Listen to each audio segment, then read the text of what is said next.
Hello and welcome back to another episode of the MindSets podcast, episode 82. We are back without guest. I know, guestless. We're going to have to pretend to be friends again.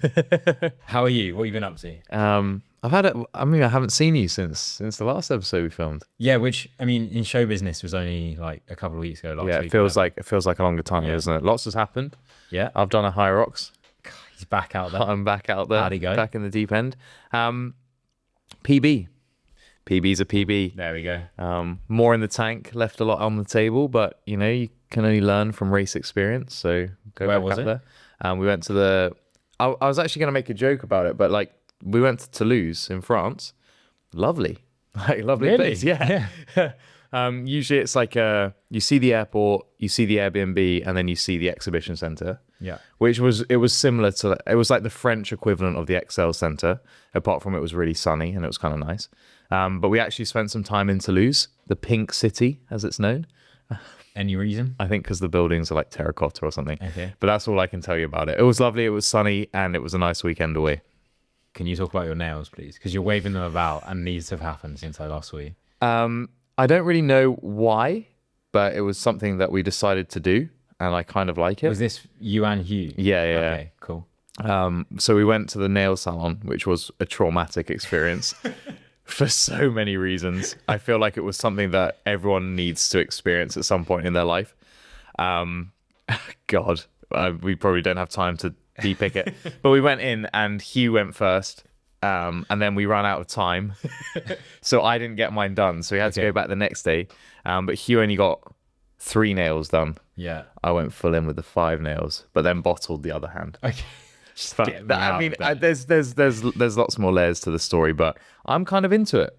And yeah. Are you going to go back and get the other hand done, or are you just going to let those grow out? I think I'm going to get rid of them. Okay. And then at some point I might redo them, but I'm basically just challenging social norms. What I've seen a lot come up on my social media recently is people offering ad space on various things. People have been offering ad space on their dogs, ad space on their forehead. The forehead one is a good one. Yeah.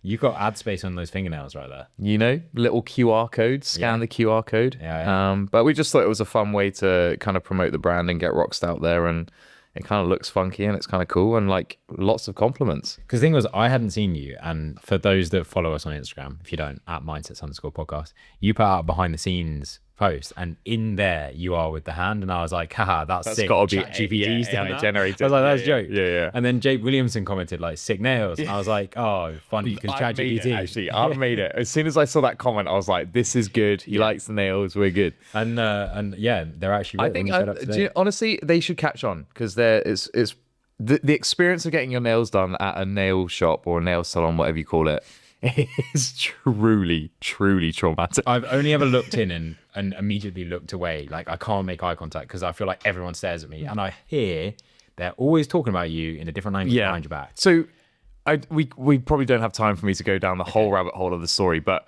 I liaised with lots and lots of girls about getting my nails done, because I was like, smart. Tell me what to do, what to ask for, what to get, because there's acrylic, there's gel, there's different types of gel, there's different brands of gel, whatever. So everyone told me a different thing, which was confusing in itself. Everyone told me it was going to be a different price.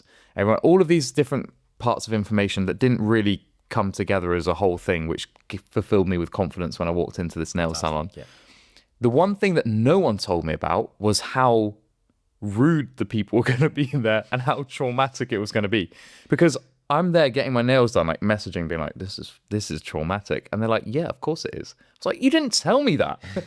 Tell me the one piece of information that I needed to know was that I was not going to have a good time. Gone if you never. But yeah, it was quite fun. And then I think over the course of both me and Hugh going and getting our nails done, the people in the shop were kind of like, I don't understand what's happening, but it's kind of funny. So I think they warmed to us, and you know, all of the responses have been positive. If this episode gets 100 likes on YouTube, I'll go and get MindSets nails done. Huge. There we go. Huge. That's your cue. Well, we've had plenty of other things going on. My life's been a bit more boring. I've just been working away. Yeah, someone's got to do it. Living the Hyrox life. No, you've been away skiing. I did actually ski. Yeah, you went skiing. Best sport in the world, sport I'm best at. There's no way I'll be able to prove that to you guys, but I will actually. I am awaiting my Red Bull letter. Yeah, I'm sure. I hit the best skiing run of my life, and like you won't believe it if I say it on the podcast. So I actually have to show you a video, but the letter will come. Have you seen those reels where it's like waiting for my Red Bull contracts and they get like 3 inches of air? I made one of those on a jump. I tried to do my first ever 360 and I actually tore a ligament in my knee. Perfect. And I put that video up and it didn't do any numbers because I think everyone was actually like, you're just shit. Yeah. They didn't get it. Yeah, that's not remotely bad. That's shit. Yeah, the irony was lost. But in the world of sport, there's been a lot going on. Yeah. As you know, we do 2-minute news. As you know, we normally overrun. As you know, there's a lot that's happened. So we're going to say, we'll just try and keep it tight. Right. I like that. Cool. Sounds good to me. So do you want to start us off with the world of athletics? The world of athletics. So we've had the indoor championships over the last couple of, I guess, days. We've had lots and lots of success, great British success. Josh Kerr winning gold in the 3,000 meters. Keely Hodgkinson winning gold, Molly Cowdery winning gold, Georgia Hunter-Bell winning gold. I think there was 3 of those won in like a 28-minute window, a bit like Super Saturday in 2012. So lots and lots of success. And off the back of obviously Keely setting the indoor 800-meter world record, we'll talk about her training a little bit more in this episode. But it's just like there's so much depth, especially in middle distance running in the UK at the moment. So it's an exciting time as we move towards the European Champs, which is in Birmingham at the kind of towards the back end of this year.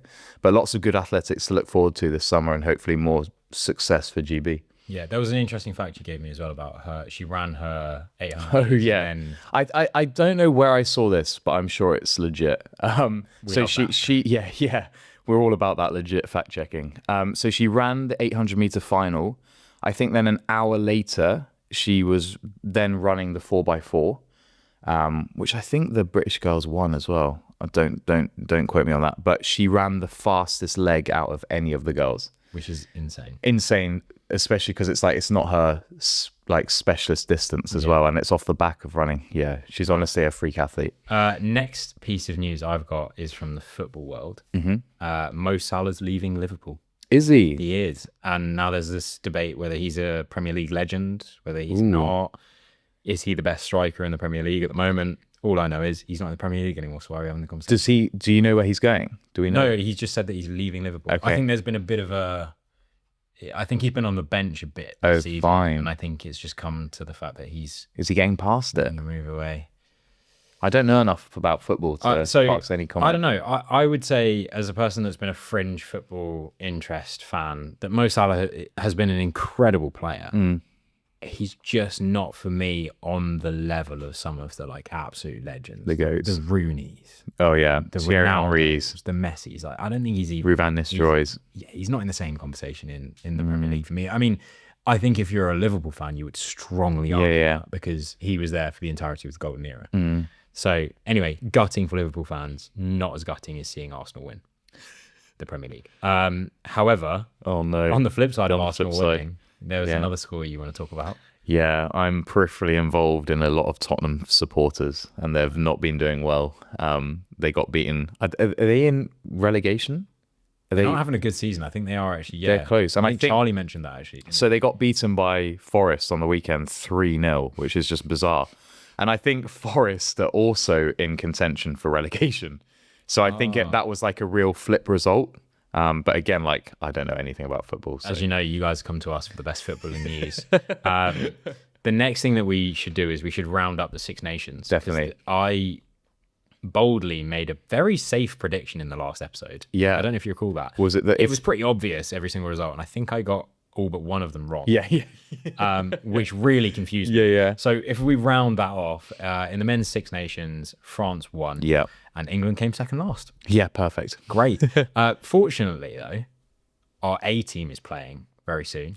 Next month, the women play. And as you know, as we have discovered while doing this podcast, women are better than men at sports in this country. Yes, so for sure. Hopefully we won't come second I'm hoping last. as well, like, I've been seeing a lot of advertising about selling tickets. I hope it's like the most popular women's rugby event. Like, obviously, off the back of the World Cup final being the biggest ever attended women's rugby event, hopefully this can kind of just kickstart it again and like help to grow the sport. But England are in a really good position. I'll check my diary, but maybe we should go. We should definitely go if we can. Yeah. I'm up for that. That starts on the 11th of April. Oh, cool. Just everyone keep I already know that's not a good weekend for me. Okay, we'll go. Well, we've got 5 weekends to choose from. Sure. I don't need to let everyone know about my diary and my arrangements. Then the next thing we have to talk about is a big weekend for Hyrox this weekend, specifically in London. So we have the EMEA Regional Championships, Elite 15. Our home race. Each race was filled with a bit of controversy. All of the races were great, weren't they? They were actually really good to watch. I was fortunately there in person, took the opportunity while it was home. Yeah. Interesting races to talk about from the get-go. So women's race, straight from the start, was popping. Yeah. They went out hot. Yeah, Obviously, we're used to seeing Joanna Dietrich just run away. Yeah. And then also Lauren Weeks. If Joanna's not racing, Lauren Weeks is run away. So it was actually really nice to see the chasers basically have their own race for once. And we've probably been able to assess, and people that are on the fringe of Hyrox might not completely understand this. London is looking like it's a fast course. Basically, it's looking about a minute faster than any other place. So the timings of this matter less than the positions. But Sinead Bent took the win. Yeah, awesome, right? Really, really good. And she actually had a good back and forth quite a lot of the time with Amelia Darman, who got her place in the World Champs last year in the last chance qualification. So similar sort of format. Unfortunately, Amelia missed out on the actual qualification, but she still got her first podium and ran a sub 59 pro. They're all so fast. Ridiculous. Man. Everyone's so fast. Even away from the Elite 15, just the sport's progressed so much over the last even 6 months. Like, yeah, of course, a year has progressed a lot, but the last 6 months, everyone's running like bafflingly quick times. One of the things that we're going to bring up carefully, just actually out of major respect, Amelia had a tough race. Well, something happened during the race, which is as a result of bicarb. We've spoken in previous episodes about what can go wrong with bicarb and certain reasons to test your fueling, that kind of thing. I imagine it was something to do with that, not strictly necessarily true, but there was a reaction which happened, gastrointestinal, not really what you'd want in the middle of your race. However, literally an hour before her race, she actually put out on Instagram, "Nothing would make me ever quit a race." And she stood true to that. She crossed the line. She got her podium. She got her sub 59 minutes. I don't actually know if she'd gone sub hour before, so she managed to achieve that. Huge. Got a big check, and lived to see another day. And I think just fair play for persevering. It's such mad respect. Yeah. I think like just the ability to have that adversity during a race and also just go, I'm so tough and I'm not going to stop, that nothing can. I think for most people, probably 99%, you get to a point where you're like, yeah, I'm just going to stop now. Yeah. But it's like when there's money on the line, it's your potential. Well, I'm assuming she does it full time as a job. It's like she's got sponsors, etc., etc. Yeah, honestly, mad respect. And I feel like it probably on camera, maybe the broadcast could have done a bit better. Yeah. But also, like, I think the whole handling of it was completely fine, and it'll be swept under the carpet very quickly. Yeah, and then moving on very quickly in the same way that the actual event did itself, her coach, Ida Wiersma, went on and set a world record in the pro solo. Yeah. That was crazy as well in the race because Tim Vienisch, I mean, he was first to finish the wall balls, but he had to serve his penalty, which was like... So many penalties over the weekend. Yeah, so without being that guy, there was some dubious judging going on, and I think this is the one thing where I struggle with the consistency of both the decisions that are being made and then how they're being communicated. I think it's like, it's a sport that I wouldn't call it in its infancy now, but it's still very new and it's trying to progress and develop. It just needs better systems in place, especially at that top level. I think that's the thing. There is VAR now. Yeah. But like it's almost for some of these calls, it needs like Hawkeye. Yeah. To just be like replay where the body was for whatever. And was it? It was the call on Millard and Archer in the doubles race on the rower, where 1 foot. They called it that she started pulling before both feet were in. To the naked eye, she's pulling basically simultaneous. I'm like, that's a tough call. Yeah, and if we stay on those, so first of all, we need to talk about some controversy that happened in Hyrox at the weekend. So in the women's pro doubles, we had the winners, Lauren Stockley and Charlie Searle. They crossed the line, they got their check, they did the most heartwarming interview. Wholesome. I love them both. Yeah, everybody, especially in this country, absolutely loves them, and everyone's so happy to see their success. The problem is that they didn't actually win. And they found out about this through the grapevine, basically. Lauren Stockley said that she found out on social media, which is so wrong in so many ways. But they actually had a penalty tacked on by VAR after the race for crossing the lanes as they left. I think it was one of the sleds. And unfortunately, the current ruling is if you cross a lane when you leave a station in the sled or in the grid, you get a 1 minute penalty. And the 1 minute penalty put them down out of qualification. 1 minute is so harsh as well. Now, there's levels to this. Again, being there, Holly and Saskia, who at the time were in the lead, they served the same penalty. However, they were given the penalty at the same time. So it would be very unfair for them to have to deal with that penalty and the others not, because Hyrox didn't call it at the time when it's the same thing. So there is the balance of fairness there. I do therefore believe that the penalty should be given. It's right. warranted. Yeah. The tough thing agree about with that. it is watching them do it and seeing that they got absolutely no benefit from doing it at all, because it was only one of them and they didn't gain anything really other than a safer release from the station, which is one of the arguments that's coming on. And to get then smashed with a 1 minute penalty. Exactly. The tough thing, though, go through like the emotion of winning, is that Holly and Saskia knew about it at the time. So I remember being in the venue and hearing that by the lunges, Holly and Saskia, after the rowing, and after that sled incident, they were on like 90 seconds. They had a 90-second penalty, and yet Faisal was saying they're still 45 seconds ahead of world record pace. So like they know that they have this penalty, so they can account for it. They can push really hard or whatever. And Charlie and Lauren, they wouldn't have known that, which is again unfair, kind of. But again, the ruling kind of. It's a complicated situation. It's not so black and white. What I can say from my perspective is it's absolutely wrong how it was handled. There should have been a release, but there shouldn't have been an announcement to anybody until the announcement had been made and agreed with all of the athletes the next morning. However, I do think it's right that the rule stands. People have said about changing the rule, or the penalty. I think the penalty should remain, because 1 minute is enough to deter you to actually stay within your lane, quite literally. It's just a nasty situation. It was poorly handled. And again, if we're talking about the sport developing, that is the sort of thing that you just cannot have. It's awful PR. It just continuously makes the sport look like it's a joke.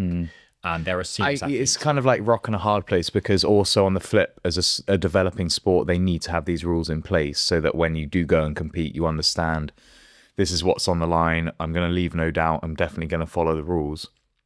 So at some point, you have to make a scapegoat of someone. And it's like, if they just step back and brush it under the carpet and pretended it never happened, then you have all of the other people being like, they didn't get a penalty. So it's like over time, they will develop the consistency. It's just a shame that was how it happened and who it happened to, because it couldn't have happened to a team that probably deserved it more. Exactly. And it just like loved their post-race interview. I don't know if you like Charlie talking about wearing the same shorts twice. It's just so good. But like on the topic of Saskia and Holly, that for me is the pinnacle of how the sport's going to progress, because they're both runners, like GB level, whether it was junior or actual like top league level. They're some of the best runners in the UK, and now they're transitioning to Hyrox. So they're very raw in the sport of Hyrox, and you can see that, and maybe why they got so many penalties. But if more and more runners are coming into the sport, you see how fast they were running.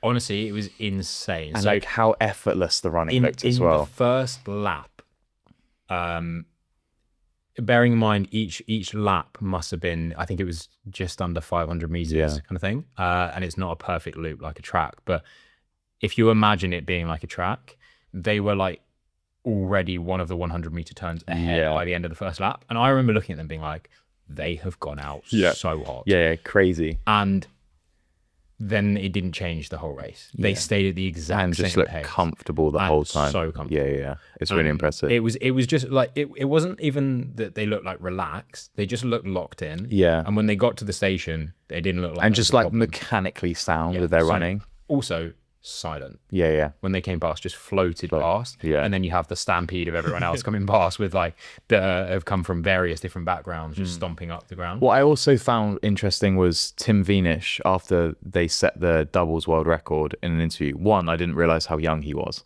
Yeah, he's not old. Tough babe around. Yeah. And two, him standing there like confidently saying, I'm nowhere near my pinnacle. I'm going to run sub 50 solo. Yeah. And like hearing someone say that and like verbalizing it just goes to show like you could take a runner who that running is their sport. Let's like use Josh Kerr, for example. Imagine putting him into Hyrox, like how good his repeatability in the running would be. Yeah. And you just need a peripheral runner who's like not really made it, but it's really, really fast. They just need to do Hyrox. And within a year and a half, someone's going sub 50. If someone's listening to this thinking that, you know, their compromised running is the thing they need to fix, do some of it, but get better at running. It's a running race. It's a running race. Especially like when you bring in more elements. I mean, you look at the relay as an extreme example. The faster the runners, the faster the relay time. Yeah. Take it down to 2 people. The faster the runners, the faster the doubles. Yeah. And that's why we're starting to see the likes of, I mean, Jake Williamson this year has been lighting up the double scene. Unbelievable. He seems to be a doubles dominant athlete. Yeah. I'm sure for his sake, he would love Specialist. to be a solo, but if he's going to have all the success in doubles, then maybe doubling down on that, pardon the pun, would be a smart move. And I think we will probably start to see the likes of Holly and Saskia doing really well in doubles, maybe not necessarily touching the solos game. We're going to start to see that divide, which I think we've spoken about for a while, has been a long time coming, but with the way that the point system works next season as well, to race so much. To race the volume less because they're gonna have to focus on one or the other, maybe all that kind of thing. No, it's super interesting, and also like you can feel the sport evolving. They're lobbying for the Olympics, and the professionalism of like Red Bull Media House doing all of the media and the production, all of the when the athletes are walking out into the Elite 15, like into the race, it just feels professional. The broadcast is professional. Athletes racing together with the same nationality feels very Olympics. It does, yeah. So it's really exciting time for the sport, and hopefully it continues to grow, and these are kind of like the problems that we're seeing now start to get ironed out, and it just becomes a bit smoother. So despite the podcast being about 20 minutes in, we're still doing the news. We've still got more. Tight. So yeah, nice and tight. The next piece of news that I'm bringing, Christian Blumenfeld. Oh, what a guy. A few episodes back, he was here with us. And he's gone on and broken the half Ironman world record. But what was mad about it, so first of all, 3 hours, 30 minutes. For those of you that don't know what the distances are, and correct me when I get this wrong, because I think you might be doing one later this year. The swim distance is in miles. Oh, don't do miles. Okay. You do miles. Well, I don't want to do that anymore. It's 1.9K? 1.9K. Okay. Yeah. So 1.9K swim into a 90K bike. Yep. Into a 21 kilometer, half marathon. So half marathon. Yeah. 21 kilometer run. So he did the swim in. Do you remember the actual time? No. All I was focusing on was how fast his half marathon was. So he did the swim in sub 30 minutes. Yeah. Which is not that fast. Yeah. For like that. I mean, all of his splits basically were insane. But the bike, he averaged 46k an hour, which is absurd. And then after doing all of that, he went and did a half marathon in 106. Just bonkers. The thing that's funny, maybe he listened to the podcast and did that whole race in spite of what I said, because I said compared to top level runners, he's actually not that fast. Pinch of salt. Pinch of salt. Because if you put him versus a specialist half marathoner, he's like actually 5 minutes slower, like on his day. But on his day, I'm taking that time off the back of a swim and a bike, sorry. So him fresh, I don't even know what he's capable of. That's the thing as well. I mean, we see like Alex Yee being a triathlete coming into it and running ridiculous times. Yeah. And you just got to wonder, like, because he's close to the hour, isn't he? Yeah. And that's what the elites are doing, sub hour, just about. Yeah. My gauge of how good someone is when you see the pros that they're competing against commenting on the post. Oh yeah. Where it's like, I see Hayden Wild and he's just like dropped the goat emoji under Chris, and like, this is direct competition. Like, he's just sprinted past him and be like, see ya. There was a post actually that wasn't done by either of the athletes, but mentioned how Hugo Fry ran the fastest. And Hayden commented on it, on the T100, and was basically saying Hugo Fry, an influencer, is a really fast influencer, because he ran the T100 run course, which I think was 20k, something like that, and in like pretty much an hour dead. Yeah, and Hayden Wild like, no, Hugo Fry's a dog. Yeah. Like, he's actually like, a serious runner. Yeah. And I'm not embarrassed to lose to that. No. Yeah.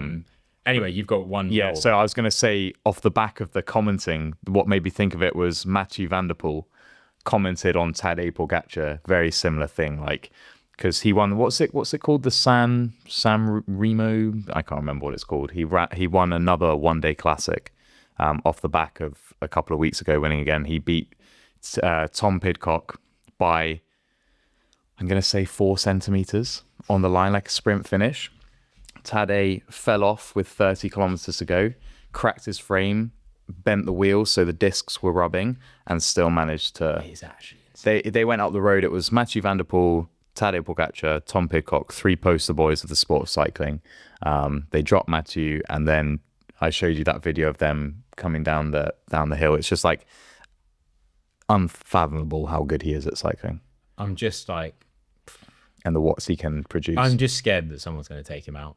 Yeah. Like Tour de France. Yeah. Like, it's the only way of having a competitive Tour de France. Yeah. It would be interesting to see how it goes. Yeah. No one can touch him. No. But then also, like, the cynic in me goes, well, what's he touching?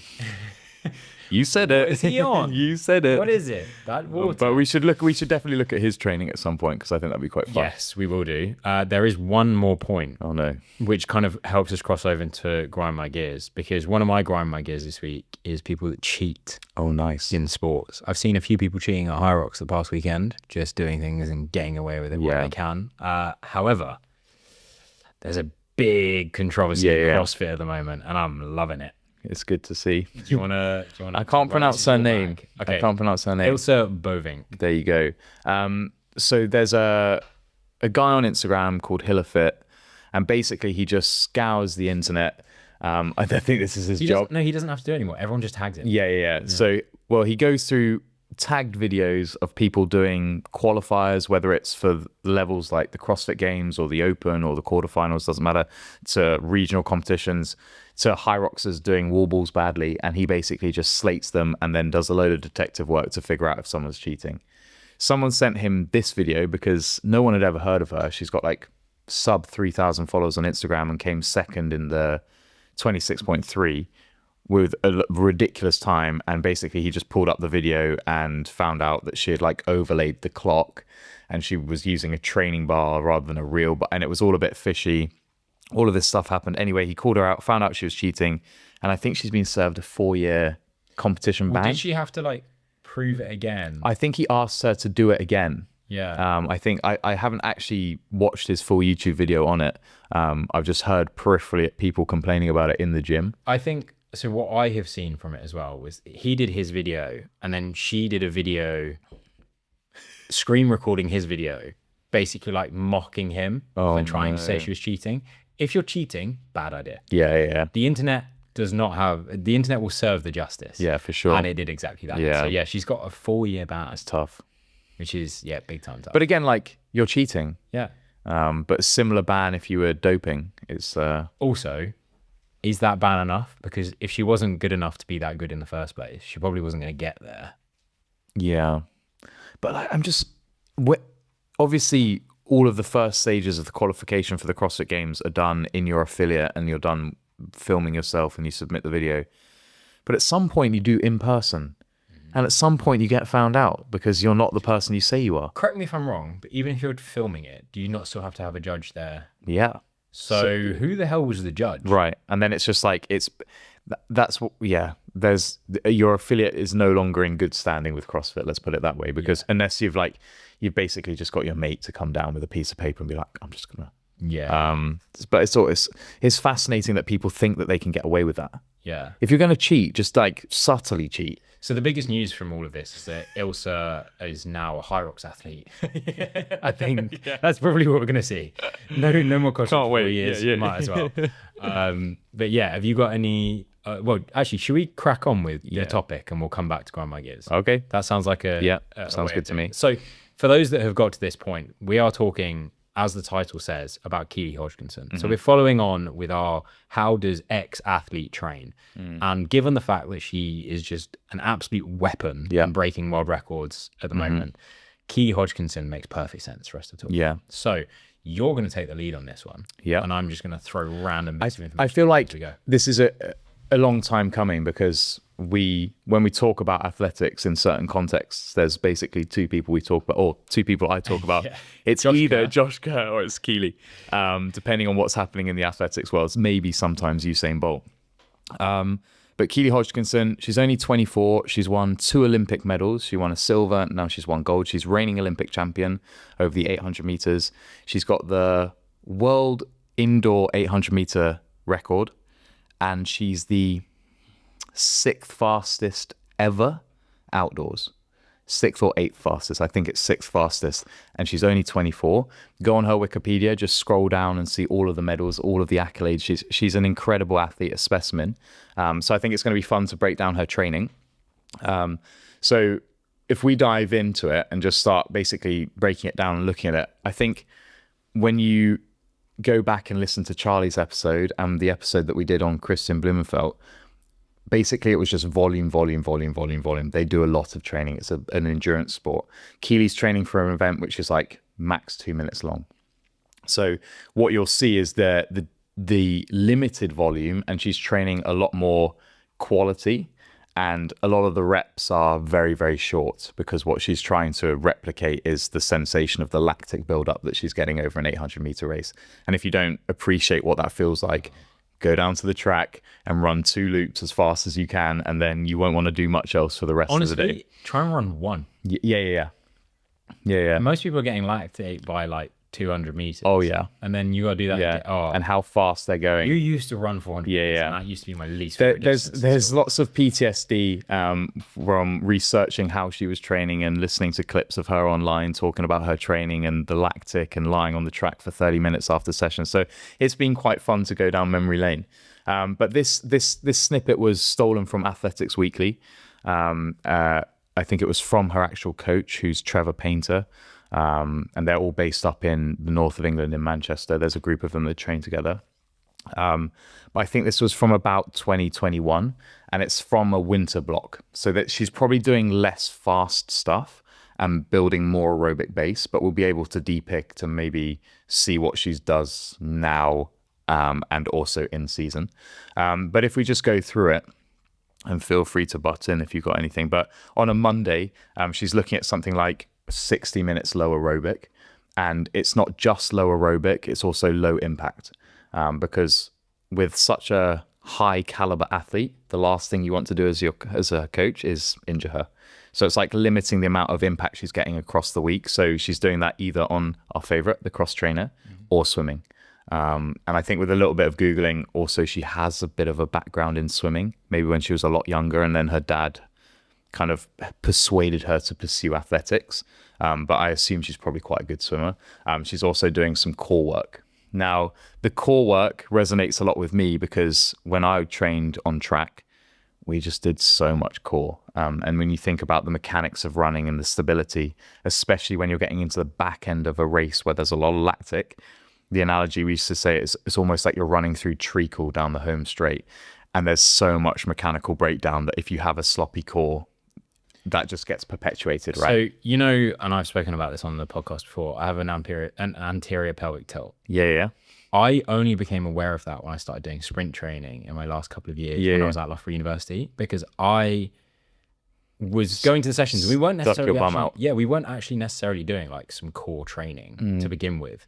All I recognized was I would get home from every single one of those sessions and my core would just be so tired. Yeah. And then I started to think about it, and we then started incorporating some of these like core sessions into sessions, doing dead bugs and things like that. Just like at the end of pretty much every upper body session. Yeah. And then I started to actually see I can actually hold this position and this running for a little bit longer, purely because that's not falling apart. Yeah, it's very interesting. And like, I think also, and it doesn't say here, but I'd assume a lot of the core stuff they're doing is also very dynamic, very explosive, and they'll be using light med balls.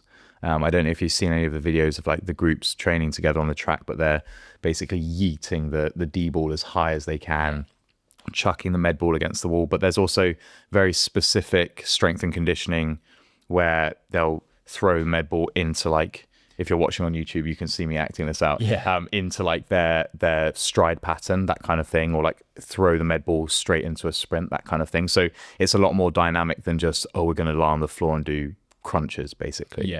But I'm sure she's doing a lot of core, and I know this is a bit dated now, but I'm sure core is a large part of all of her circuits, basically. For sure.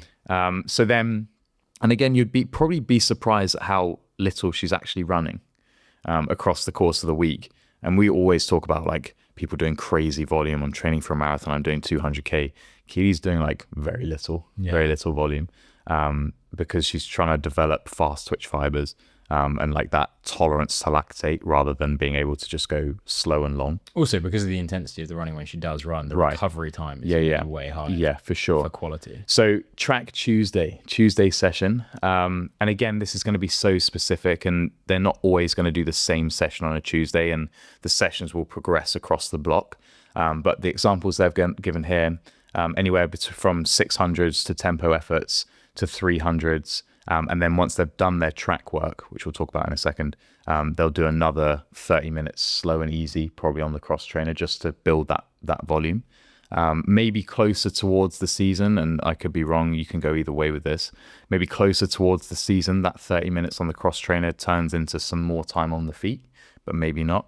I'm just speculating there. But the efforts that they're doing there, they'll do very, very short efforts with lots and lots of recovery, because what they want, like I said at the start, is to focus on quality reps. So there's no point in doing a 300 really hard, have 1 minute, and then try and do 300. They want repeatability, so it'll be a 300 meter effort, and then the rest periods could be like 7 minutes long. And you look at that on face value and you go, that doesn't sound that bad. But because you're fully recovered as much as you probably could after doing a hard 300, and then repeating that again, it's just brutal. Like, the training is truly horrible. When we were mentioning that we were doing this pre-episode, it absolutely reminded me of one of the sessions that you programmed for me and some friends to do, which was an echo bike test, where basically it was like max effort echo bike for 30 seconds or something. And then I think the rest time we had, because there was quite a lot of us, it was like 4 minutes. Yeah. And I went to, literally on the podcast, and I went to say was only 4 minutes. Which is wild, because if you're listening to this and you're hearing 30 seconds of effort and 4 minute rest, that really doesn't sound bad. And I think we heard her saying this in a podcast. Like, your head is banging. You feel like you're going to throw up. Like everything. I felt hungover. Mid session. Let alone end of session. Yeah. It's really interesting, like the sensation that the waste product buildup creates, like that lactic creates in the body. But one of my favorite videos from that exact session, on my phone, basically I just scroll around the gym and there's bodies just lying over. There's people outside, there's people on all fours outside, there's people with their feet against the wall. There's no one on an echo bike. No. And we're probably not even halfway through the session, and I'm like, vile. It's always that the output sessions like that are the hardest ones. And sprinters, will call 800 meters a sprint. The sprinters will be able to resonate with that the most. Like, it's crazy. So then we move on to Wednesday. This, in terms of what she's actually doing, it's 30 minutes steady run. So she's going for a nice little jog outside, and then she does her gym session. I'd love to see an actual gym session that she does, but I'd imagine she's doing lots of plyometric work. She's probably doing some sort of compound lifting. Maybe it's a hinge or a pull off the floor, like a deadlift or an RDL. Then probably some sort of squat or maybe lunge. But then I'd imagine she's also doing some sort of variation of power clean, developing explosive power like that. When we do plyometrics specific to sprinting, a lot of the drills you actually do with hurdles, whether you're bounding over the hurdles or just stepping over the hurdles and just one, you're creating explosive power, but two, you're also developing better kind of mobility in the hip and flexibility in the hip, which is also going to contribute to a better running economy. But one of my favorite things to talk about is sport-specific Olympic weightlifting, because lots of people like to rage bait on social media, where they'll see someone like Keely Hodgkinson, for example. I've used Femke Bol for a lot of examples as well, doing something that replicates almost what a power clean should look like, but it looks a little bit funky. And the comments, the trolls in there being like, this is such bad technique. And I'm like, as long as they don't hurt themselves, what they're trying to achieve is power output and more explosivity. So it doesn't actually matter. But I'm sure she's doing lots of Olympic weightlifting like that. One of the things I imagine she's probably doing, again, this is taken from the experience of what I saw at Loughborough when I was there. Interestingly, she went to Loughborough College. So if I saw this happening in the elite hours of Power Base, I imagine that she might have been doing these very sessions as well. But a large do the college students come to if they're college students, like I'm sure she was, where basically college is an easy way to give someone a scholarship without them being on scholarship. I can't be quoted saying that. When they were in there, a lot of what they would be doing, if they were doing squats, for example, would be a portion of that squat. So they would set up the safety bars, and they would maybe be doing what some troll on the internet would say is quarter squat. But they would be doing variations even within the squat ranges or the lunge ranges or anything. So what might be happening, and this is one that I saw quite commonly, was you would set the safety bars on the squat rack up at quarter squat height. You'd load the bar up super heavy. They would then go under in like a split squat stance, and they would suddenly take the load up to the top, swap legs, and catch the bar before it hit the safety bars, basically working the explosivity, but then also the ability to hold the force. You've said this before, many other athletes and many other ways of training, but like your body is only as strong as the force it can absorb.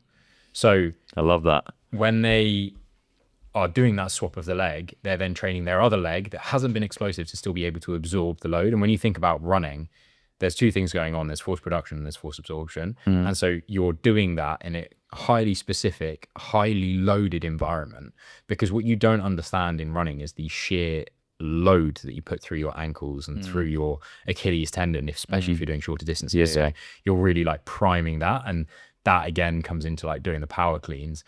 Sometimes they might have a whole session of power cleans, and then I imagine there's some sessions where they're just doing hand cleans.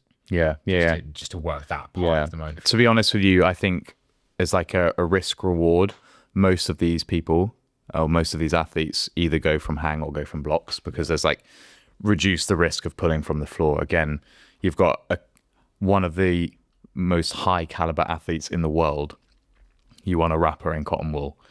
She's got big sponsorship deals. She needs to race. She needs to be in the limelight. You don't want to get her injured. So yes, you need to make sure she's resilient and tolerant to all of these stresses that she's getting when she's racing. But also, what's the point in risking her? Oh, let's do a heavy deadlift off the floor. It's not worth it. Like risk reward.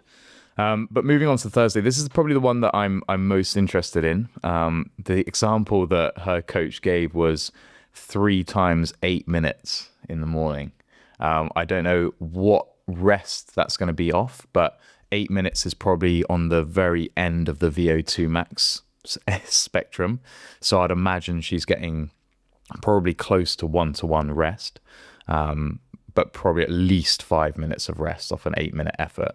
But when you're running around the track, I think this is like the simplicity is kind of the beautiful thing about it. And I remember back when I was training for 400 meters, we weren't running around our efforts looking at our watch being like, oh, what pace are we running? It was like, coach, blow the whistle, and you just absolutely gun it as hard as you can. And you basically just, there's a long line of you and your feet are slapping the track and you're basically hugging the inside and you're going to go as hard as you can. And it's basically every man for himself. And it doesn't matter what the time is. You run through, the coach has got the timer. He's like 36, 37, and you just lie on the floor for 5 minutes, get up and do it again. It's like, don't worry about the pacing. And I can imagine that's probably the same thing that they're doing in their VO2 max efforts. I think she calls the sessions like lactic killers or something similar. It does what it says in the tin. Basically just go as hard as you can for as long as you can, lie on the floor for a little bit, get back up, go again. And that's like, honestly, sometimes I feel like training and fitness has just become too scientific, and we've spoken about that so many times on the podcast, haven't we? Where it's just like, just go and run really fast for as long as you can, and then when you can't anymore, stop. Yeah. So for the person, maybe I'll write a book. For the person that's listening to it, don't worry, there's a really good one you should read. For the person that's listening to this, it doesn't really understand the need, or maybe they don't really dabble in sports which require lactic efforts, or maybe they do but they don't do them because they're like, why would I do it? I don't really see the benefit if I can just get loads of benefit of doing loads of zone 2. But it's a tolerance training and an efficiency thing, right? So I think there's two sides to it, as you know, with the name of the podcast, the MindSets podcast. Yeah. But like, there's the mental side of training your brain to be like, this is okay. I can tolerate this pain. I can tolerate the horrible acid heat feeling that I've got going on in my legs or wherever it is. But there's also then training your body to efficiently clear that or use the lactate as fuel, which I imagine in an athlete that's running a distance which for their maximal output is going to be so painful.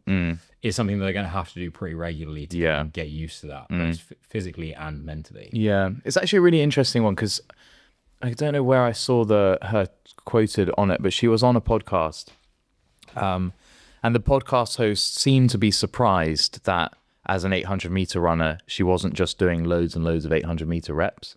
And maybe for someone who doesn't have experience training for athletics or training in sport, that would be surprising. But in the same way that us training for Hyrox, we wouldn't just continuously go and do Hyrox simulations, which I know some people do for training, but it's probably not the most effective way. But what she was saying was when she's on the track, all of the efforts are very short and they're very intense because she wants, or at least her coach wants her to associate the track with fast, hard effort. So when she does eventually go and compete at the end of her training block, she steps onto the track. And even if there's like that subconscious association, okay, it's go time now because I'm on the track.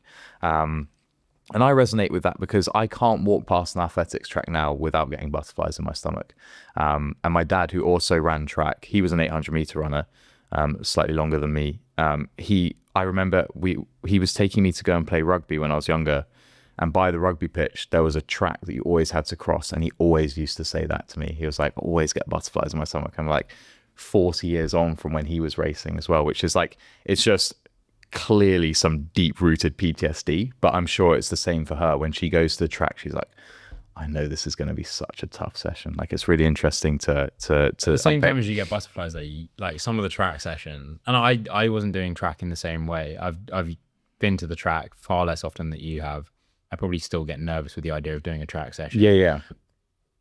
But I've had some amazing mornings and evenings doing track. Yeah. Like I walk away from them high on life. Yeah. But go into them so dead on life. Yeah. Sometimes that's the way. But that's the same with all exercise, right? I think. Yeah, for sure. And that's a nice takeaway. So finishing off that Thursday, so she's done those hard efforts, maybe like VO2 max efforts in the morning. She then hops on the cross trainer. She loves the cross trainer more than Charlie Botterill. Wow. Look at this. Setting the trends. Saturday then, longest session. So like a progressive run, or just running through different zones, I think is just like developing a bit more volume there. But this is very specific to winter training. I think getting closer into the summer or the beginning of the year when the season's starting to ramp up, they're getting into the indoor season. A lot of them will treat indoor season as a little bit of just like a tester to see where they are. And I think that's why she's been so confident in saying, I'm going to set the world record for the 800 meters outdoors this year, because she's already set it indoors. And like, it's a big claim to make when you're a young 24-year-old, but she's got the accolades to back it up. And I cannot wait for her to go and break that 800 meters, because I think it's coming very shortly. And that will be an exciting day for everyone. This is a bit of a rogue question as an outsider of the athletics world. Yeah. The indoor track is 200 meters. Yeah. And so do you really account for that in the way you train for each of those as competitions? Because one, you're also doing more turns, and you've got you do have help of the bank, versus being outdoors in a 400 meter flat track where wind can also play like that. Yeah. I mean, I don't think you do anything to account for it differently. Right. You just got to appreciate that when you're running on it, it's slightly steeper and it's slightly tighter. But for the 800s, and I think even the 400s indoors, after the first lap, you all come down into to one lane. So it pays to be faster, so you can be at the front of the train, basically. But you wouldn't do anything different. You might train slightly differently. For 400 meters, I don't think we ever ran 400 in the indoor season. We'd either run longer, so we'd run a 600, or we'd run shorter, a 300. And because I had no competency in anything longer than 401 meters, I was always very, very set on either running 200 or 300, even though my coach wanted me to run 600. But I'm obviously not even in the same, I don't know, same sphere as Keely Hodgkinson, but it's like just a way of testing where your fitness is for the outdoor season, which is probably the more important one. And people will look at an athlete of her caliber and they'll probably skip over the indoor medals because it's the outdoor ones that really count. Yeah, which I kind of get. Like they're the ones that get all the glory and that sort of thing. One question that I've got though is, this would be her off-season training, and I imagine there are some changes, as we've said. There would be some changes for in-season and summer training. But what would tapering look like, for considering there's like the Diamond League or something, but then you've got other tournaments that get thrown in? That's a good question. So how would you assume, and I don't reckon you've got this in front of you, so how would you assume, based off your knowledge, or what you would think is a good idea for her in that sense? So what I assume will have happened well before the season started, so back end of last year, probably in the winter, her and her coach will have sat down and gone, this is the calendar, these are the events. And again, it depends on what level of athlete you are, but for Keely, she can go and walk into any event she wants, and sponsors are probably dying for her to go and race at Diamond Leagues. So what she's doing now is probably going, that's a cooler race that I want to enter. That's got good prize money. I want to enter that. But also I want to do the indoor world champs, and I want to do the Europeans, and I want to do the big comps. And we're also building towards the Olympics in another 2 years' time or whatever. So then they'll just build their season around that. So as a result, hopefully what they haven't done is try to cram too much into a short space of time. So it's not constantly race, taper, race, taper, race, taper. It's race, see where I'm at, make the adjustments over X amount of weeks. Then I can taper down for, I don't know, Diamond League in Monaco or wherever she wants to go and win a load of prize money. But also she's probably not necessarily so motivated by prize money now because she's got big Nike sponsorships and other brand deals, etc., etc. She's fortunate in that position. But tapering would be very similar to how we might taper for our racing, whereas you'd probably have pretty tough intensity all the way up until maybe 4 days. And then you might do some sort of shakeout, some strides, that kind of thing, and then rest maybe 1 or 2 days before you actually compete. And I think that's probably a good model for anyone competing. Yeah, because I mean, her whole program, as we've said, is based around like quality being the number one. Yeah. So if you're not going to have a quality session, a bit more rest is actually more beneficial. 100%. For her like competition. One of the things that I had a really good question for you around something to do with athletics. I've completely forgotten it, which is a bad job as a co-host. But I think, as you mentioned, going into the Olympics in a few years' time, how much focus would there be on that right now? I think it's always I've remembered my question as well. I think that's the beauty of it, and this is why things like tennis being in the Olympics frustrates me, because I don't necessarily think that Alcaraz now is thinking, oh, I can't wait for the Olympics. Yeah. Whereas if you're an athlete, that is like the absolute pinnacle. Yeah. And that is the only thing you want to win. If I don't win anything else, I want one Olympic gold medal, and I want it in my trophy cabinet, even if the rest of the shelves are empty, because that is, you go down in like athletics folklore. So I think everything is targeted towards that, and you only have limited cycles as an athlete of the Olympics. So it's like Keely's already done 2 Olympics. Hopefully she has at least 2 more, maybe 3 more. But after that, you're like, there's going to be new talent. She's going to be getting slightly older. She'll be like, 12 years older. She'll be getting close to like 36. Quick maths. Yeah. So it's like, at that point, she's already done, probably. I don't want to speak on her. Well, this was actually what my question was going to be is, we've been speaking a lot about endurance athletes, and typically speaking, endurance athletes actually reach their prime sort of in their mid-30s to late 30s even. Some have had success in their 40s. Yeah. What is the sort of perceived prime for someone like Keely? I'd say she's entering it now, which is mental because she's already got an Olympic gold medal. And the fact that she's British record holder, she's now indoor 800 meter world record holder, and she's the 6th fastest 800 meter runner ever. And some of those times should be 100% negated because the people that set them were very I actually don't know who holds the 800 record. Whether or not it's legit or not, who knows? But like, she's already done that, and she's only 24, and I think now she's getting to her prime. So her prime racing years are probably now between 24 to 27. So she's got 3 big years. She's got LA in that. Yeah. And she's got to be looking at that going, I don't just want to win it. I want to go with fireworks, and I want to set the world record. Yeah, literally. Yeah. And like cement herself. She's already probably the best ever British 800 or middle distance runner.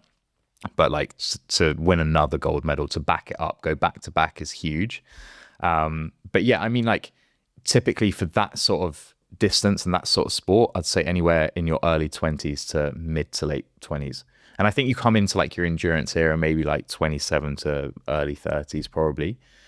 I read somewhere, I don't know if I believe it, but like your strength is your most aptitude to strength is your early 20s as well. So she's kind of strength, power with her explosivity, with her sprinting is in and around there, I'd say. And I feel like as well, the other thing that, again, throwing it back to the side, there's 2 sides of this, but I think what I have started to understand as I've grown up with athletes is that I always used to think that athletes hit their prime when they were like 21 to 22. Yeah. And then I actually realized that a lot of athletes are like physically in their prime, maybe around then or just after then, but then the mental side has to catch up because their raw ability. For some athletes, they're so talented physically. They are winning by that point. And then they actually get even better when they mentally catch up. I forgot his name. I wanted to mention him. Did you see the kid who played for Arsenal who was 16? He's the youngest ever Premier League goal scorer. He scored when he was 16. He played like a couple of weeks ago. 16 Premier League. I did see that actually. Yeah, you're right. Mental. That's crazy. But all of the stuff around like safeguarding, and he has to be in his own separate changing room because he can't be in the changing room with the men's team, and he's going and playing with Arsenal, but he has to also do his GCSEs. It's like it's all mental. But like you say, for someone like Keely, when you're put into the cauldron of an 800 meter world final, like at the Olympics, she's already shown so much maturity to go, I'm going to control this race and I'm not going to get flustered if someone tries to push hard. But she's in a fortunate position where she's just so much quicker than everyone else, and everyone's just basically scared of her. So she just runs to the front, runs as hard as she can, and no one can catch her up. So she doesn't have to worry too much about the tactics. But I think as she gains more and more experience, life experience and race experience, that will just compound, and she'll get even better, and she'll be even more untouchable, which is like the crazy thing. I've got 2 questions which are very, very different. One question is, just to clarify, in athletics, when is the off season? How long is it? Yeah, good question. So obviously the off season, I'd say, because let's say if there was an Olympics every year, that's like what you're peaking towards. So if there's not an Olympics, there'll be world champs or European champs. And that's usually in the summer around August time. I think that's the same with the summer games, the Olympics. And basically off the back of the Olympics, that's when off season starts. So your off season, you take some time off, probably September, and then start going into your winter block in like November time, October, November time. The way I look at it, it's probably not helpful if you're not in the UK, but it's kind of like when uni starts. It's like the start of your off season, when you start your off season training. So October time through all the way until basically maybe March, April, unless you do the indoor season. For me, who was just an average athlete, I didn't put much emphasis on the indoor season because I was like, I don't really want to get much out of it. I want to run outside when it's sunny. So I do a few indoor races, but the majority of my actual racing started like April time, probably April, May. Yeah. It's actually quite long. Yeah, you've got lots of time. Okay, that's interesting. I didn't know that. The other question I've got is, if you woke up tomorrow and you were Keely Hodgkinson, would you choose to retire before you started slowing down, or would you try to keep winning while slowing down and then call it a day when you weren't winning? So I have to, based off my now, if I woke up tomorrow as Keely, I'd have to retire. No. You can retire when you're hitting your best times. Okay. So like she could go and, so you could go and break the world record. It's all like hypothetical. Yeah. The whole thing's hypothetical. So you could wake up tomorrow, you're Keely Hodgkinson, you get to choose when you retire. Yeah. You either retire after you've run your fastest time, or you retire when you're now actually having to race against people because you've got slower and younger people are coming up. And like, you're not actually winning. I'd gun for the world record and then I'd retire. You'd retire straight away. Because there's so many people who hit the peak but it's so hard to know when your peak is your peak. And it's very easy for me to say this because I've never had a peak. I've just been shite the whole time. But if I was Keely Hodgkinson, that's what I'd do. I'd just like go out with a bang. I'd freaking just, probably double middle finger the crowd and just be like, I'm the GOAT. Yeah. And then no one's ever going to be better than me. Drop. Yeah. But you never know, like over the next couple of years, there could be some new raw talent who comes up and like you want to see them go head to head and she might want to race them. But at that point in her career, she won't be motivated by money. No. There's so few, especially like British middle distance runners or like sprint runners who are in a financial position to not have to worry. There's so few in the whole of athletics history, just because there's so little funding and there's been so few like real generational talents, that she's in such a fortunate position that she'll just be able to walk away from the sport whenever she wants and be basically fine for the rest of her life. It's so interesting, like different sports, but seemingly similar sports, in like who we've spoken about in the last, I think, 4 or 5 episodes, even going back to the Winter Olympics ones when we were talking about the sort of sprinting and athletic side of the skeleton. Yeah. But just like the absolute opposite ends of the spectrum for training, even though the training on paper has some of the same methodology. Yeah. And like there's a lot of running going on, but the length of time, very different things. But then also like you've got the cross trainer in so many people's program. Yeah. And I remember going to my first gym when I was a kid and being like, those things, get them out. Yeah. No one wants waste of space. Absolutely waste of space. Yeah. I remember doing that as well. But no, that was my most used piece of equipment. Yeah. Literally. But yeah, it's another interesting episode going through what some of these athletes are doing as a job. Yeah. Also like understanding that while that sounds sick as a job, imagine doing those lactate hard work. Yeah. Job. Yeah. I'm sorry, I would far rather sit in an office.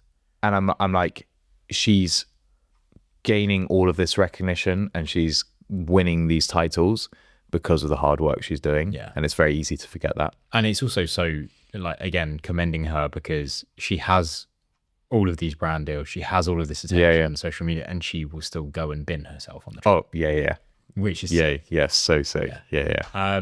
However, we're gonna come back round to the grind my gears. Yeah. So there's a few put on there this week by me. I'm a bit scared of your first one. I've just okay. So the first one I'm going to talk about delicately because I saw something on social media this week which was about Hyrox. Okay. And it was some flamboyance in Hyrox, I think is the most appropriate way to say it, because I'm so unbothered about the way that people dress, the way that people act, what their sexuality is. I honestly, whatever floats your boat, and as long as you're having a good time, I'm having a good time for the most part. Okay. However, in this video, it was a video of someone who I think was doing a doubles race. I'd seen footage of them doing a doubles race, and like while their partner's wall balling, like doing slut drops, enjoying the music, like it is what it is, kind of funny, whatever. Yeah. However, I then actually saw another video of that person, this time seemingly doing a solo race, or maybe their partner just wasn't in shot, but like doing the burpees, rolling around on the floor, literally dry humping the floor, and like doing all that. And I'm like, no. Yeah. Because if something like spitting on the floor or pouring water over your head is enough to get you a penalty, then that in a public place where there are families with children as well, like you wouldn't do that in a playground, so don't do it at Hyrox. Yeah. I don't think there's a place for that. And I think that should at least be a penalty. I'm not saying they should be disqualified. Like I said, they can enjoy themselves, but like someone should go over and say, look, not here. I'm also it's like a competition. Yeah. Why have you, it's just a different mindset, isn't it? Why have you paid money to do this if you're like not going to push yourself? I have to be honest, I think there's a reason I saw it on social media. Mm. I would argue that it was probably all being done because there was a camera on them. Right. And they probably wouldn't if it Yeah. And it's just one of those tough things. And it was grinding on my gears. I don't have a problem with each of the individual elements. I just have a problem with all of those things happening in that place in front of certain people that might be very, very young. And it's just not like the best image. Yeah. Really. Yeah. So that's the first one. I mentioned cheats. There's been people cheating. I've seen at Hyrox this weekend, but I'll let you go over. You've already mentioned nail salons being scary. My next one, mine are always so niche, and I'm like, no one's going to be able to relate to these. But people who train with their phone and their keys in their pocket, that just winds me up for their sake. Like, how are you doing a workout with your keys in your pocket? Keys is crazy.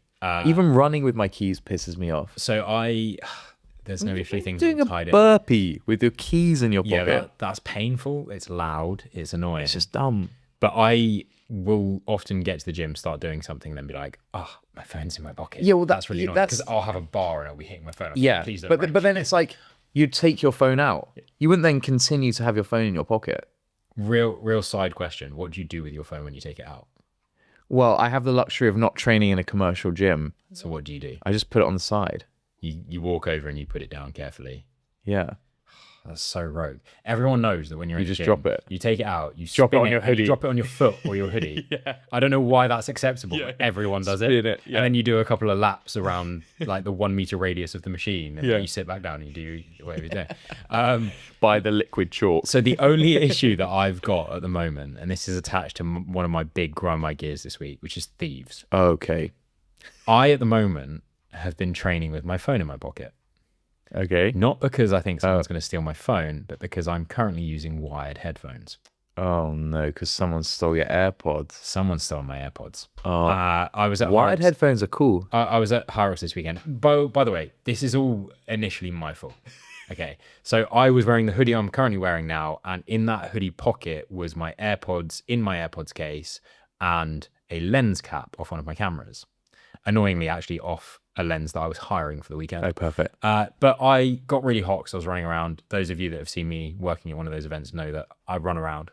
I threw the hoodie over my shoulder. I put the bag down. I came back. I threw the hoodie back over my shoulder. Got to the end of this race. I'd cooled down a bit, put on my hoodie. I must have put my AirPods in that lens cap somewhere. Checked my bag. Nowhere. Great. It's fallen out. Retrace my steps. Nothing. Ask every single head judge on every station because I'm thinking logically that's who you're going to give it to. Yeah. Or just a member of staff. Went to the help desk because anyone handed it in. No, they took my details. We'll call you when someone hands it in. Yeah. I'm thinking, do you know what? For the most part, apart from 2 toxic people on a podcast, everyone's really lovely in a Hyrox and they'll hand things in. Never got handed in. Yeah. So now I'm a grind your gear by wearing a phone in my pocket. You're assuming that someone stole it. Yeah, because I mean, I was also in the venue when it was empty that night, so I could walk around and see everything. I thought you were going to say someone pickpocketed you. Well, honestly, but it is your own fault. Honestly, there is actually... You never put anything precious in your hoodie pocket. I'm aware. Unless there's zips. I'm aware. And one of the things that's really annoying about it is I also, because I hate to be the person that I would blame, I actually think there is a chance that someone took them because I did put my bag down and my hoodie down to go and take a photo, came back, and that's when I realized it was gone. And I feel like I would have noticed the weight change when I was carrying it initially anyway, to that point. So who knows? Who knows? Someone has got my AirPods and that makes them a thief. There you go. But I think thieves in general are a grind my gear. I'm going to level it up. Oh, God. I was very fortunate, actually, in an unfortunate sense, to do some work with My Protein. Yep. On Monday, and that was cool, but it was also disastrous and I felt awful for even being there. The reason that I was there is that a friend of mine and also another camera wizard Was in a cafe 20 minutes before the shoot, no. and their entire pelly case of lenses and multiple cameras got nicked by someone sat next to them that made a distraction and made way, and they didn't notice for like 10 minutes that their whole thing had been taken. Just so put into perspective how much a lens costs. So all I'll say is that I know that pelly case with everything in it was tens of thousands of pounds. Literally, yeah. Like one lens can cost a couple of grand. Yeah. So that's so tough. And like also direct impact on business. Yeah, and like if that happened to livelihood. me and I had a shoot that day, You're done. I've lost that. And also I don't know 100% if my insurance is going to cover it. I've got to deal with the police first. Like for the week, I probably need to call off shoots. And then also your relationship with the person you had the shoot with, you've just let them down. So it's like potential business. It's it's a nightmare. That's so these are not in my good books this week for sure. But we'll see again next week. Week. I'm going to do one more, and I'm going to follow. Well, that first one wasn't that niche. This one is super niche. Okay. Let's say we're doing a partner workout together. You just seen what I've written. I've seen another one. Yeah. Let's say we're doing a partner workout together. Part of the partner workout is an echo bike. We have to accumulate X amount of calories. You're on the echo bike. You're smashing it, going really fast. I'm standing behind the echo bike, ready to get on. How do you get off the echo bike? Ooh. I have not to put you on the spot or anything. I don't know what you're okay. Fine. I won't put you. No. Put me on the spot. Yeah. I'm getting off left. Okay. And as I get off left, I'm actually pushing the handlebars forward. So it keeps going. Keeps going for a second. So you're in my good books. Okay. Cool. So obviously, when you get off the echo bike, the pedals keep turning and the handles keep going. So you've got off left, and I'm standing behind. As the pedals go back round, I can step on. Yeah. Catch the pedal and continue to go. If you're inexperienced or just an idiot, you'll stop your pedals. Oh, I didn't know people did that. You'll get off, and now I have to get on and start the whole thing again. And expend X amount of glycogen reserves. 10 calories to get that to first get calorie. That going again. So I'm like, that's so niche, but that's something that you can learn from when you do your next partner workout. I've pissed myself a few times in workouts with the echo bike where I try and get off it and leave the pedals so they'll finish in a certain position. Yeah. I get on, I jump on, and I like go for it, and my miss the pedals the wrong way. And I've got missing skin on my shins trying to slice up. One of the best ones that I did was at Turf Games, and there was like a run, and then you got back to whoever in your team got back first could start the C2 bike. I've got like the whole of the gym standing there supporting. I've run so hard. I'm the first one back in all of the lanes. I jump onto the back of the C2 bike to mount it, and I just land like straight on my balls on the saddle. Obviously, like what else was I expecting to happen? I hear people groan behind me, but I'm like, they've obviously clocked that I've done that. They're like, oh. And I'm like, I'm not turning around and I'm not stopping. But that was up there with one of the most painful experiences of my life. Horrible. I got off at the end, they're like, I was like, no, I was fine. I've been assaulted by a bike before at the other end, and God, that was uncomfortable. But I didn't react because a car was behind me, and I knew they saw it. And I was like, "Oh, I'm fine." You can't. You've got another one on here which I want to know about. Oh no! The one below training with phone or keys in a pocket. I was saving that one. I've got to talk about it now. This is jokes. It's funny that we haven't discussed our grind my gears before this. Okay, what grinds my gears, whether this is rational or not, is people who read the Nando's menu. Because you just should know what you're going to have. Yeah. Down to... Okay, right. Here's 10 seconds. 3, 2, 1, go. Double chicken wrap, halloumi, and then peri salted fries. What temperature are you going for the... Peri tamer. It's like their barbecue one. I think that's ended that conversation there, actually, because you've just gone... Peri tamer. Peri tamer's goated. Just barbecue. You can tell this podcast's white, can't you? Jesus Christ. Hold the seasoning, I'll take it. Boiled chicken. That's what I just actually found I've got like 3 different orders, and then you put me on the spot. So I don't even need the menu, and I've got 3 different options. It depends what mood I'm in. I actually did have to read the menu recently. Depends what training cycle I'm in. Nando's have you seen Nando's have really been changing up how you can order? This is actually a grind my gear. Oh God. Wow. How have we got here? I've got another one. So there are certain things on the Nando's menu you can't order with one side. Really? So you can only order things like a sunset burger, which is arguably one of the best things on the menu, with 2 sides. And the problem is then I like having, so I've like Frankenstein my own meal. Yeah. I'll have like 4 chicken thighs because then if I get garlic bread, I can make Make sandwich. Nice. Right? Yeah. But sometimes I'm just like, Sunset Burger just fucking slaps. So I want that. But then because I love the mash is underrated. So underrated. Obviously I'm going to get peri-sorted chips, but then there's like other things that I kind of want. Mash and chips. That's the thing. I can't do that. But like I can if I get a third side. So if I get broccoli, it's kind of okay now. What I used to do was get a kid's meal with 3 chicken wings, broccoli and chips. And then I used to have the mash on the side of my Sunset Burger, which is one side. And that way I get a small amount of chips, which makes it okay. I get my healthiness in the broccoli, which by the way is just covered in oil and tastes delicious. Garlicky oil in it. And then I got 3 chicken drumsticks, chicken wings to go with my Sunset Burger, which is the perfect ratio of chicken to carb to veg. And then they bastardized the menu and they got rid of the chicken wings off the kids menu. Oh, shame. And it's thrown the whole thing out of whack because I also can only get 2 sides with a Sunset Burger. And I'm like, if I'm going to do that, then I'll just get my thighs and I'll have 2 extra pieces of chicken. I love how passionate that was. But also the Sunset Burger. I don't think I breathed. No, you didn't. I was like, when will this end? The Sunset Burger does not travel well. That's all I'll say. If you're getting it delivered, do not get the Sunset Burger because the chili jam and like the cheese and everything just everywhere. But yeah. It is crazy if you're in-house. Also, severely underrated. Sweet potato wedges.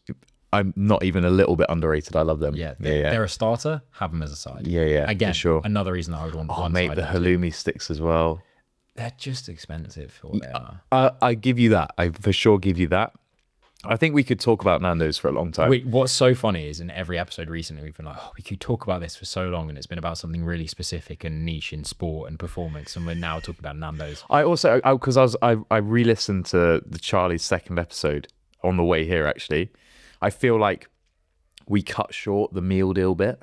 Okay. And that was the bit that he wanted to go in on the most, I feel like. So we need to do another episode where... Okay, guys, if you want Charlie back to really go in on the meal deals, we will do a full episode on meal deals. Do you know what else Charlie loves? Nando's. Yeah, my guy. Of course he does. So we can get Charlie back on, who I know is listening to this. We will not do any training chat, I promise, Charlie. It will just be nutrition. Because nice. Yeah. Because I feel us just talking about meal deals isn't the same as an elite level athlete helping us out. People don't believe that elite athletes know exactly what they're getting from McDonald's, but they do. Let's bring it back to talk a little bit about performance. Cool. You, this week, did your race in a fancy pair of socks. Yeah, the high socks. How did they perform for you? I love them. Yeah. Honestly, love them. Super grippy, super comfortable. My favorite feature, obviously they're grippy on the bottom with like rubber grippy, a bit like a Reformer Pilates sock. So like there was no slipping on any of the sleds, which I'd actually had previously pulling the sled, none of that. But my favorite feature, I don't know if this is something that they make a big point of, it's got like a thin mesh on the top of the sock. The breathability, unrivaled. And I never thought I'd love that in a sock, but it looks great. And it also is, it's just a nice, it's something that I didn't think that I needed, that maybe potentially I thought was a bit gimmicky. I'm going to say it. I'm going to be honest. But then I used it and I was proved completely wrong. And I love them. And what I also like that you just mentioned there is that it's similar to a Pilates sock. They are better than Pilates socks. And I'm telling you what, you can get a better deal. There you go. So you can use the code MindSets15 to get 15% off at checkout. That is Mindset15 at checkout. That gives us a bit of love, but also gets you a little bit of love on your feet, whether you are doing Hyrox or Pilates, or you're just running around your house and you don't have slippers. They're really good. They also have they have podium chaser caps. They've got all sorts going on with nose tape, that kind of thing. I will be wearing my podium chaser cap this Friday evening at 6:10. Racing again this week. Okay, so the guy in the podium chaser hat that is chasing the podium is him. And if you want a bit of that love, then Mindset 15, help us out and let us know what you order. We'll share that on our stories. Just tag us away. Now we're going to move into the game. I've made the game up this week. I hope it's a banger of a game. Feel free to play along at home or wherever you are listening. But before we do so, I've got one small request. I'm going to get this in here now. Guys, I wasn't aware of this properly, but you can follow us on Spotify. And that actually does a lot for us. Didn't realize the gravity of the situation. But imagine subscribing on YouTube, which if you don't, don't have to imagine it. Go and do it. We appreciate it. But same thing happens on Spotify with following, and that actually gets us a lot of recognition and pushes us up to more people, for you guys to have more friends. We get more grind my gears. The whole show just becomes funnier and better, and a better listening or viewing experience for you. So if you're not already, subscribe, notifications on, drop us a comment, like, all of that stuff. If you're on YouTube, if you're on Spotify, drop us a follow, give us a rating, ideally 5 stars, please. And then I'll have to also ask you to do this less, because we'll have more people doing it. Imagine you're the subscriber that takes us to a certain point where we can then 500, by the way. 500 is the goal for the year. Yeah, We're currently at 405. Yeah, we're actually smashing that. Yeah. But imagine you're at the point where you subscribe, you follow us on Spotify, and that's the reason we can get Keely Hodgkinson on to actually discuss her training. Do you know what? We don't even have to speculate. She's going to tell us. I'll look at the notifications, and for the people that are around that, I'll give you the credit when the episode happens. Yeah. Keely will give you. Yeah. How's that? There we go. Anyway, on with the game. So in this game, you're going to be building the ideal athlete. Okay. Cool. Now, this athlete is going to compete in multiple events. Okay. So they're going to be doing the CrossFit Open. Right. They're going to be doing the Hyrox World Championships. Nice. They're going to be running a marathon. Cool. Okay. And they're going to be doing a T100 triathlon. Sounds a lot like me. Okay. Well, there we go. So what you're going to do is you have a budget of £100. Okay. Each thing, and I'll run through the things, has a top tier of £30. Oh, nice. A middle tier of £20 and a bottom tier of £10. You get to cool. choose your athlete for that part of your body. Right. Okay. So we're going to go through the parts of the athlete. So we're going to start off, and I'm not going to give you the names just yet, but you're going to start off with legs. Right. The next thing is going to be your engine. Okay. The next thing is going to be your speed. Nice. Next thing is your upper body. Okay.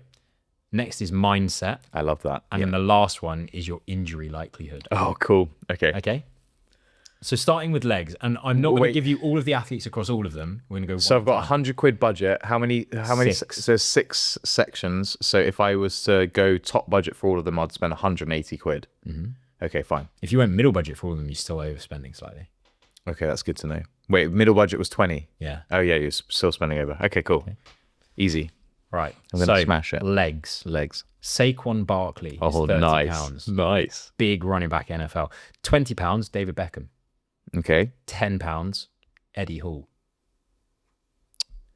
Based off the events that I'm competing in. Wait, actually, we've got CrossFit, don't we? Oh no, I was surefire going DB, but maybe I want Saquon Barkley. No, I'm going to stick with my guns.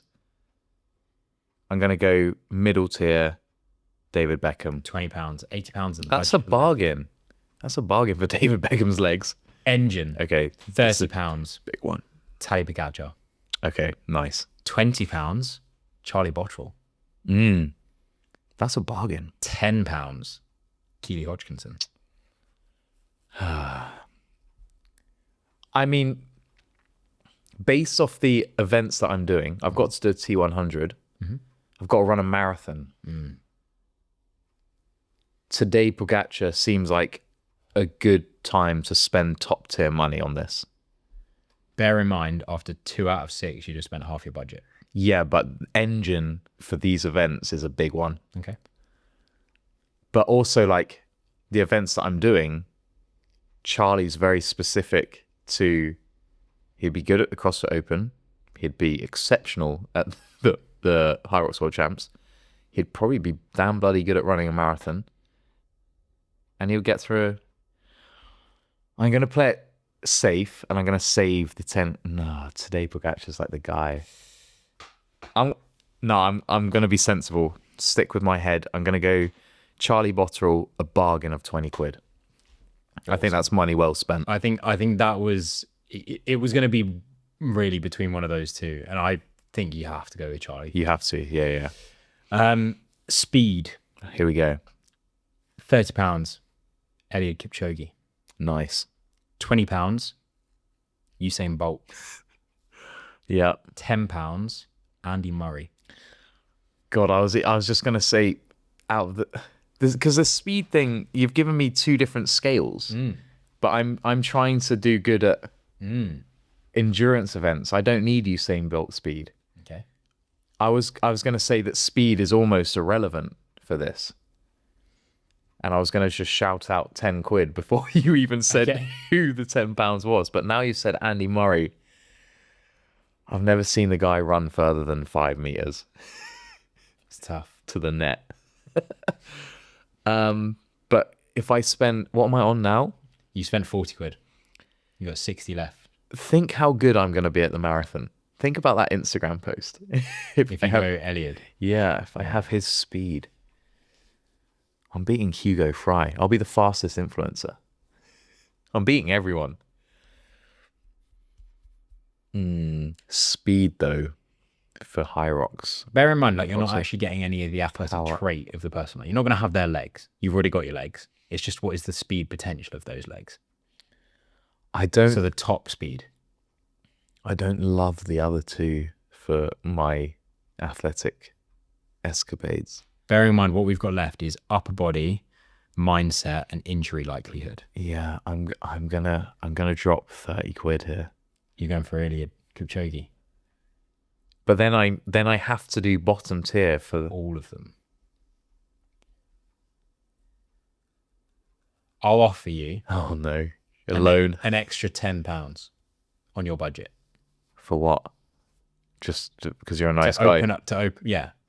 To open up the extra. Yeah, I don't have to ask me twice. So you're going to lock Kipchoge and I'm taking the extra tenner. Okay. That's good for me. All right. So far, you're looking pretty good. I'm incredible. Upper body. Irrelevant. Larry Wheels. Oh my God. For 30. Serena Williams for 20. Oh, okay. Or Luke Littler for 10. Oh, that's funny. I forgot that I'm doing CrossFit. Yeah. I have definitely worse upper body strength than Luke Littler, and I managed to do the Open okay. His upper body dexterity and ability to maybe like learn how to ring muscle up or double under could be unrivaled. He's accurate. He's one of his hands. Very, very good at darts maths. And it's kind of funny. I think the upper body one for all of the other events is like not necessarily that important.